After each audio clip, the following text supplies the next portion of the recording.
श्रीराम समर्थ. श्री गणेशाला, शारदेला, समर्थ सद्गुरूंना, सूतांना, सनकादिकांना, शुकाचार्यांना वंदन करून क्षणभर नामस्मरण करू. श्रीमद भागवत सारामृत कथेचे श्रवण करू. ओम नमो भगवते वासुदेवाय. ओम नमो भगवते वासुदेवाय. ओम नमो भगवते वासुदेवाय.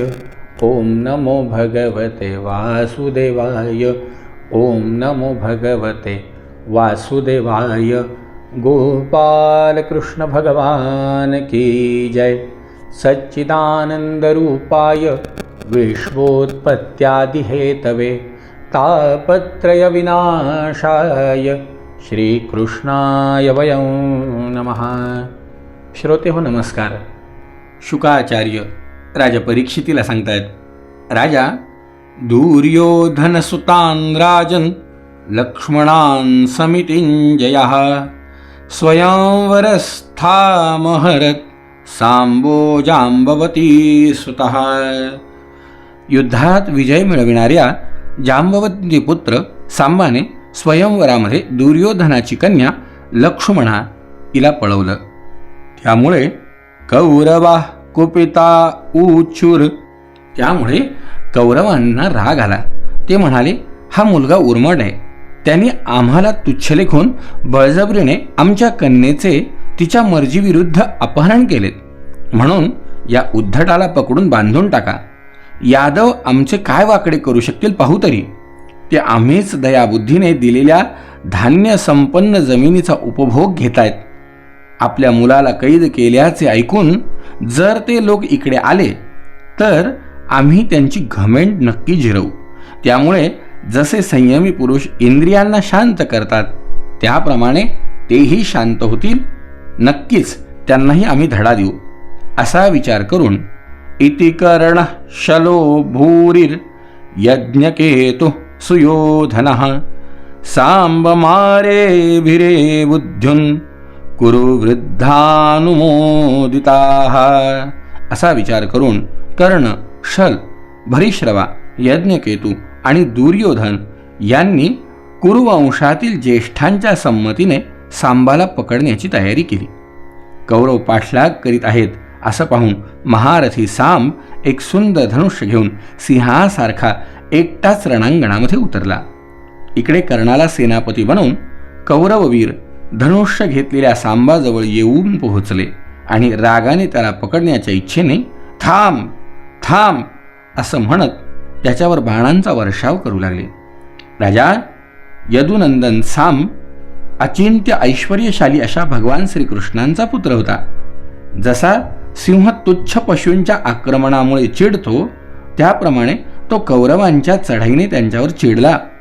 सांबाने आपल्या सुंदर धनुष्याचा टणत्कार करून जे वेगवेगळ्या 6 रथांवर स्वार झाले होते त्या कर्ण आदी 6 वीरांच्यावर एकदम 6 बाणांनी वेगवेगळा वर्षाव करू लागला. त्यापैकी चतुर्भिश्चतुरो वाहा नेकैकेन च सारथिन् रथीनश्च महेश्वासान् स्तस्य तत्तेभ्य पूजयन्. त्यापैकी 4 बाण त्यांच्या 4 घोड्यांवर, एक बाण त्यांच्या सारथ्यावर आणि एक त्या महान धनुष्यधारी वीरांवर सोडल्या जाऊ लागला. सांबाचे हे अद्भुत हस्तकौशल्य पाहून शत्रुपक्षातील वीर सुद्धा त्याची प्रशंसा करायला लागले. राजा, नंतर त्या 6 वीरांपैकी 4 एकेका बाणाने त्याचे 4 घोडे मारले. एका वीराने सारथ्याला मारले आणि एका वीराने सांबाचे धनुष्य मोडून टाकले. अशा प्रकारे त्यांनी सांबाला रथहीन आणि शस्त्रहीन केले. अशा प्रकारे विजयी कौरवांनी रथहीन सांबाला कसे बसे बांधून त्याला आणि आपल्या कन्येला घेऊन ते हस्तिनापुरात परत आले. परीक्षिता, नारदांकडून हा वृत्तांत ऐकून यादवांना अतिशय क्रोध आला. उग्रसेनाच्या आज्ञेवरून ते कौरवांवर चढाई करण्याच्या तयारीला लागले. कलह नाहीसा करून इच्छिणाऱ्या बलरामांनी युद्धसज्ज यादवांचे सांत्वन केले. कारण कुरु आणि वृष्णी यांचे आपापसातील भांडण त्यांना योग्य वाटत नव्हते. जगाम हस्तिनपुरन रथेनादित्यवर्चसा. नंतर स्वतः सूर्यासारख्या तेजस्वी रथावर बलरामदादा स्वार होऊन ते हस्तिनापुराला गेले. त्यांच्याबरोबर काही ब्राह्मण आणि काही ज्येष्ठ यादव होते. ग्रहांसमवेत चंद्र असावा तसे त्यांच्या समवेत बलराम होते. हस्तिनापुराला जाऊन बलराम नगराच्या बाहेर एका उपवनात थांबले आणि कौरवांचा काय मानस आहे हे जाणून घेण्यासाठी त्यांनी उद्धवाला धृतराष्ट्राकडे पाठवले. उद्धवाने कौरवांच्या सभेत जाऊन धृतराष्ट्र, भीष्म, द्रोणाचार्य, बाल्हिक आणि दुर्योधन यांना विधीपूर्वक प्रणाम करून आवर्जून निवेदन केलं, बलराम दादा आले आहेत. आपले परम सुहृदय बलराम आलेले आहेत. हे ऐकून कौरव अतिशय आनंदित झाले. उद्धवाचा सत्कार करून आपल्या हातात पवित्र सामग्री घेऊन बलरामदादांच्या स्वागतासाठी कौरव पुढे आले. नंतर आपापल्या वयोमानानुसार आणि संबंधानुसार सर्वजण बलरामांना भेटले आणि त्यांच्या सत्काराप्रीत्यर्थ त्यांना गाय अर्पण करून त्यांची पूजा करू लागले. त्यापैकी जे भगवान बलरामांचा प्रभाव जाणत होते त्यांनी मस्तक लववून त्यांना नमस्कार केला. त्यानंतर त्यांनी एकमेकांना खुशाली विचारली आणि ती त्यांनी एकमेकांना सांगितली. नंतर निर्भयपणे बलरामदादा त्यांना म्हणाले, उग्रसेन क्षितिशेषो यद्व आज्ञापयत प्रभु. राजाधिराज महाराज उग्रसेनांनी तुम्हाला एक आज्ञा केली आहे, ती तुम्ही शांतपणे ऐकून घेऊन ताबडतोब त्या आज्ञेचं पालन करा. महाराजांनी सांगितलंय, आम्हास हे माहीत आहे की तुम्ही पुष्कळांनी मिळून अधर्माने धर्मशील एकाकी सांबाला एकटाच जिंकून बंदिवान केलेत. आम्हा बांधवांमध्ये फूट पडू नये म्हणून आम्ही ते सहज सहन केले. यासाठी तुम्ही आम्हाला असमर्थ ठरवू नका किंवा असंही समजू नका की आम्ही असमर्थ आहोत. बलरामांचे बोलणे वीरता, शौर्य आणि सामर्थ्य यांच्या उत्कर्षाने परिपूर्ण तसंच त्यांच्या शक्तीला अनुरूप असे होते. राजा ते ऐकून कौरव रागाने म्हणाले, अहो ही तर मोठ्या आश्चर्याची गोष्ट आहे. कालगती कोणी टाळू शकत नाही हेच खरं. म्हणून जिथे मुकाट्याने बसावे तिथे आज पायातील जोडे बसू इच्छितात. यांच्याशी आम्ही विवाह संबंध जोडला. हे आमच्याबरोबर झोपणं, बसणं, खाणं पिणं करू लागले. आम्ही त्यांना राजसिंहासन देऊन आमच्या बरोबरीला आणलं. आम्ही दुर्लक्ष करतो म्हणून हे यदुवंशी चौऱ्या, पंखा, शंख, पांढरे छत्र, मुकुट, राजसिंहासन आणि बहुमोल शय्या यांचा उपभोग घेत आहेत.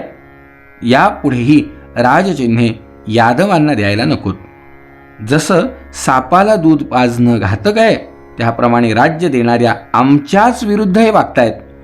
आमच्याच कृपेने ज्यांची भरभराट झाली तेच यादव कृतघ्न होऊन अगदी निर्लज्जपणे आम्हाला आज्ञा करतायत. धिक्कार असो त्यांचा. सिंहाचा घास जसा मेंढा काढून घेऊ शकत नाही त्याचप्रमाणे जर भीष्म, द्रोण, अर्जुन आदी कौरवांनी राज्य द्यायचे नाकारले तर स्वतः इंद्र तर काय आमच्याकडून हे राज्य घेऊ शकेल. शुकाचार्य म्हणतात, राजा कौरव उच्च कुळ शूर बांधव आणि राजलक्ष्मी यांच्या गर्वाने उन्मत्त झालेले होते. बलरामांना असभ्यपणे अशी दुरुत्तरे ऐकवून ते हस्तिनापुरामध्ये गेले.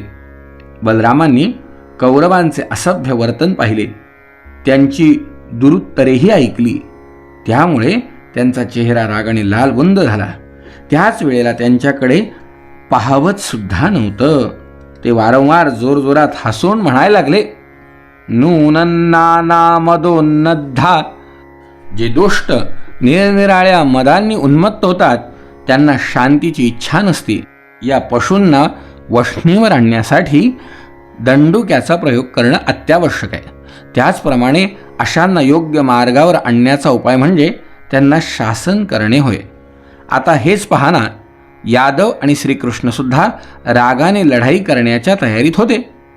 मीच त्यांना समजावून सांगून यांना शांत करण्यासाठी इथं आलो.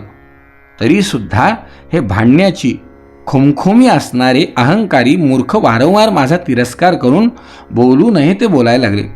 इंद्र आदी लोकपालही ज्यांच्या आज्ञेचे पालन करतात ते भोज, वृष्णी आणि अंधकवंशी यादवांचे राजे उग्रसेन यांना आज्ञा करू शकत नाही का? सुधर्म्या सभेत जे विराजमान असतात, ज्यांनी देववृक्ष पारिजात आणून आपल्या उपवनात लावला, ते भगवान श्रीकृष्णसुद्धा राजसिंहासनाचे अधिकारी नाही काय? सगळ्या जगाची स्वामिनी भगवती लक्ष्मी स्वतः ज्यांच्या चरणकमलांची सेवा करते, ते लक्ष्मीपती भगवान श्रीकृष्ण छत्र, चामर आदी राजोचित सामग्री जवळ बाळगू शकत नाही काय? ज्यांच्या चरणकमलांची धूळ संत पुरुष सेवन करीत असलेल्या गंगा आदी तीर्थांना सुद्धा तीर्थपणा आणून देणारी आहेत, सगळे लोकपाल आपापल्या श्रेष्ठ मुकुटावर जिला धारण करतात, ज्यांच्या अंशाचे अंश असलेले ब्रह्मदेव, शंकर आणि लक्ष्मी जी नेहमी मस्तकांवर धारण करतो, त्या श्रीकृष्णांना राजसिंहासन कुठून असं म्हणतात? बिचारे यादव म्हणे कौरवांनी दिलेला जमिनीचा तुकडा भोगतात, आम्ही म्हणे पायातील जोडे, आणि हे कौरव म्हणे मस्तक. वा वा वा वा वा, असा सारासार विचार बलरामदादांनी केला. अहो, ऐश्वर्याने माजलेल्या घमेंडखोर वेड्याप्रमाणे बडबडणाऱ्या यांची असंबद्ध निरर्थक बडबड यांना शासन करू शकणारा माझ्यासारखा कसा सहन करू शकेल? आज मी सगळी पृथ्वी कौरवहीन करून टाकीन, असे म्हणत राजा बलराम अत्यंत क्रोधाने जणू त्रैलोक्याचे भस्म करून टाकण्यासाठी आपला नांगर हातात घेऊन उभे राहिले काय असं जाणवत होतं. त्यांनी त्याच्या टोकाने हस्तिनापूर उखडलं आणि ते बुडवण्यासाठी अतिशय क्रोधाने गंगेकडे ओढू लागले. हस्तिनापुराला गंगेकडे ओढल्या जाते. नांगराच्या ओढण्याने पाण्यामध्ये नाव जशी डगमगते त्याप्रमाणे हस्तिनापूर डगडग डगडग हालायला लागलं. आपले नगर गंगेमध्ये बुडवण्यासाठी ओढले जात असलेले पाहून कौरव आता मात्र घाबरले. नंतर त्यांनी लक्ष्मणेसह सांबाला पुढं केलं आणि आपल्या प्राणांचं रक्षण करण्यासाठी कुटुंबियांसह हात जोडून सर्व शक्तिमान अशा भगवान बलरामांना ते शरण गेले.